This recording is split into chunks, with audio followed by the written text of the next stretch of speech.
estava esperando, fiquei pensando, né?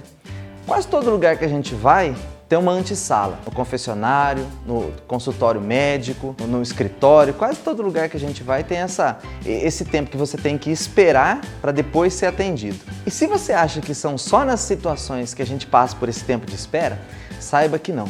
Muitas vezes a vida propicia como que uma antessala, que é um tempo de parada, de estagnação. Se você ficar aí pensando que só acontece com você, que só você está sem chegar onde você deseja, todo mundo está passando na frente, chegando onde quer, aí vai ser um tempo perdido, vai ser um tempo inútil mesmo. Mas se você olhar esse tempo como uma oportunidade para alcançar a maturidade, com certeza você vai chegar muito mais preparado para a próxima fase, próximo degrau. E com os nossos afetos, não poderia ser diferente, né? A gente precisa estar preparado, precisa alcançar uma maturidade para poder namorar. Por isso que nós chamamos esse vídeo de a antessala do namoro, porque nós vamos tratar aqui o que é exatamente essa preparação para viver esse tipo de relacionamento. E aí, você se acha preparado, preparada para viver um namoro? Mas que história é essa? Como assim? Preparado para namoro? Tem curso para isso agora? Quais seriam as matérias, né? A ciência do texto? Matemática só de dois? E quem é que dá diploma? Não é nada disso, não é curso. Mas sem se preparar também, né? A pessoa sai por aí, que nem revólver na mão de macaco, sai dando tiro para tudo quanto é lado.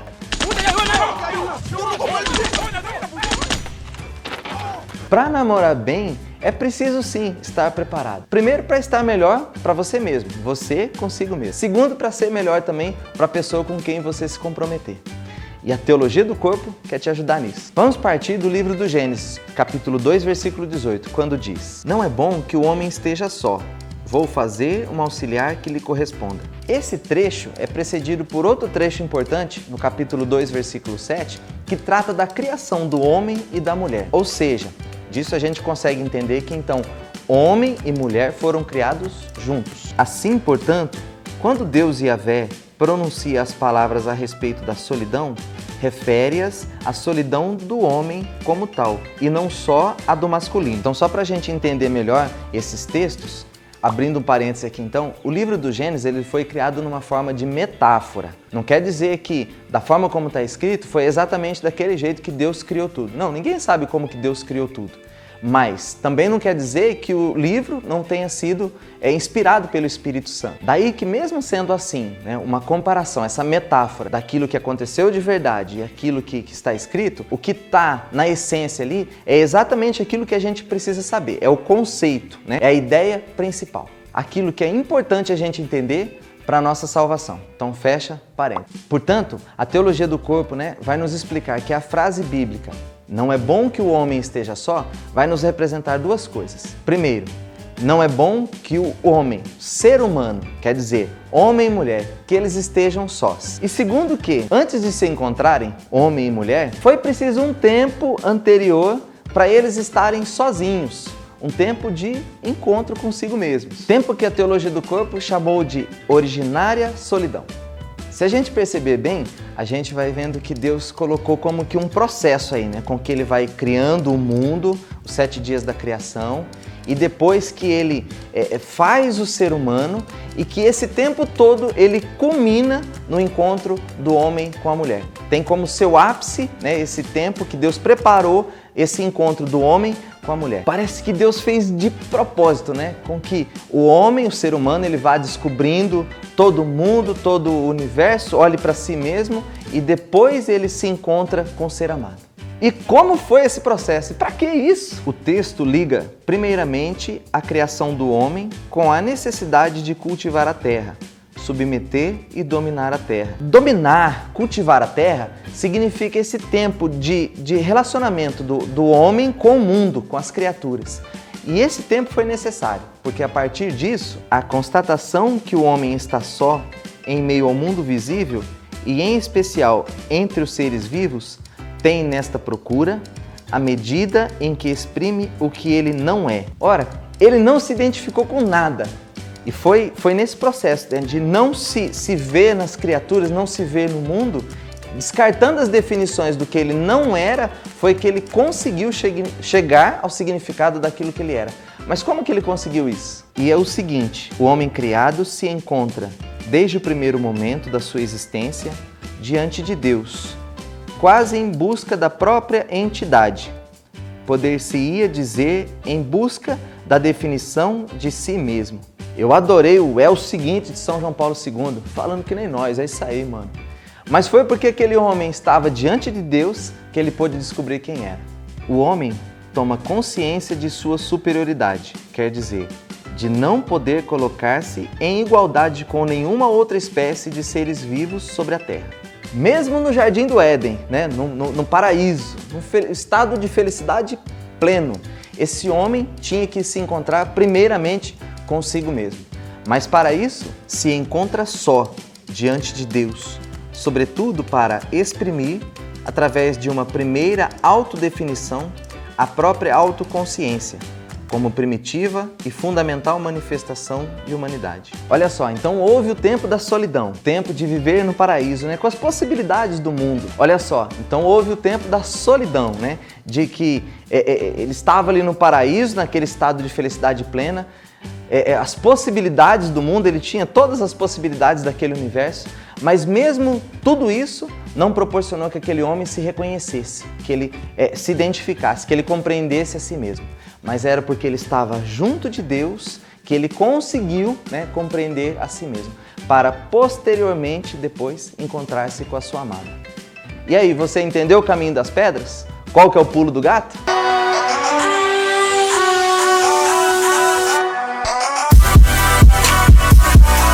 É necessário esse tempo de descobertas, de viver amizades, de conhecer o mundo, de conhecer as coisas, as possibilidades do mundo.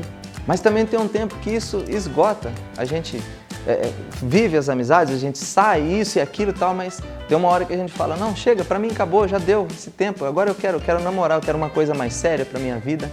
Então, é a própria natureza da gente dizendo pra gente, né, chega, esgotou, querendo amadurecer, querendo dar um passo a mais. Porque tudo aquilo que a gente experimentou, que o mundo, ele não é capaz de saciar o seu coração. Então a gente quer buscar um algo a mais, quer buscar um amor, quer ir em frente, né? O mundo não é capaz de saciar o seu coração. Aí é que Deus entra em cena, né? Deus se aproveita desse momento para conquistar o seu coração, para mostrar que você é criado para coisas maiores que não somente essas coisas terrenas. Então, a entrada de Deus na nossa vida, ela nos mostra que nós fomos criados para algo maior. Então, quando Deus entra na nossa vida, quando Ele entra na nossa alma, a gente descobre sim que a gente foi criado para coisas maiores que as simples sensações desse mundo. E aí sim a pessoa tá preparada, né? Porque ela reconhece em si essa capacidade de doação, essa capacidade de amar o próximo, de amar uma pessoa em especial, para entrar num relacionamento realmente de uma forma madura, né, e acertada. Agora trazendo para a sua vida, né, de que forma que você pode aplicar isso. Então, nesse tempo que você está só, saiba que é o tempo de você buscar essa maturidade, buscar se preparar, né? De que forma? Conhecendo a você mesmo, conhecendo os seus anseios, as suas fraquezas, os pontos que você traz como pontos fortes também. Então, aprendendo a gostar de você mesmo, tomando consciência de quem você é, do seu valor e aprendendo a gostar de você mesmo. E de que forma se faz isso, né? Como é que eu vou reconhecer a mim mesmo? Só estando diante de Deus. Isso é a imagem e semelhança de Deus. Então, é diante dele que você vai descobrir a sua própria imagem. Galera, esse tempo de solidão, de reflexão, ele é necessário. Na sala de espera do médico, você pensa ali na sua dor, no que você está passando e como que você vai contar para ele. No confessionário é a mesma coisa, você pensa nos seus pecados, né? Como que vai falar ali para o padre? Na antessala do namoro, é possível, né, você ter um encontro íntimo com Deus antes, que te faz se apaixonar por Ele primeiro. Antes de se apaixonar por alguém, peça ao Senhor a graça de se apaixonar por Ele. A antessala do namoro é esse tempo de descoberta do mundo, das curtições e até as curtições boas, né, que o próprio Deus nos proporciona. De sentir as sensações, mas você vai descobrir uma hora ou outra, né, que mesmo essas sensações prazerosas, elas não saciam inteiramente o seu coração. É aí que você tem a oportunidade de encontrar-se com aquele que te faz entender toda a dignidade que você tem. Porque é entendendo essa dignidade que você vai poder dar o seu melhor para o seu amado, a sua amada. Ah, e claro, das formas que não venham a ferir essa sua dignidade. Mas para que se apaixonar antes por Deus? Olha só, já conversei com pessoas que buscavam, né, esse preenchimento dos seus afetos, da sua sexualidade, do jeito que o mundo propaga por aí, né? Então buscavam na curtição, naquela coisa doida assim, e só colheram decepções, só foram machucados. Daí que um dia ouvem falar de Deus, para buscar o José, para buscar a Maria em Deus, que Deus tem para você. E aí essas pessoas passam a viver a castidade, vão a 30 missas no dia, rezam 3, 4 rosários também naquele dia ali e tal. Mas mesmo assim eles não percebem esse preenchimento. Por quê? Porque estão seguindo a Deus como que numa troca de favores ali, né? Simplesmente ouviram dizer, em Deus você vai descobrir essa pessoa, em Deus você vai ter essa pessoa que você tanto deseja. Mas não é desse jeito, né? Deus quer primeiro que você se apaixone por Ele, porque aí esses preceitos, rezar um terço, ir à missa, viver uma vida de intimidade com Deus, não vai ser pesado. A pessoa muitas vezes acabava voltando para os pecados, porque sentia carência, porque na realidade aqueles preceitos que estava fazendo eram só preceitos, era só uma troca. Quando a gente descobre o amor de Deus pela gente, a gente passa a viver a castidade, por exemplo. É difícil, nós temos os nossos instintos, estão gritando à flor da pele, mas passada a tentação, o seu interior, o seu coração, a sua alma, ela vibra. Por quê? Porque agora você quer retribuir aquele amor a quem tanto te ama. Esse é o sentido.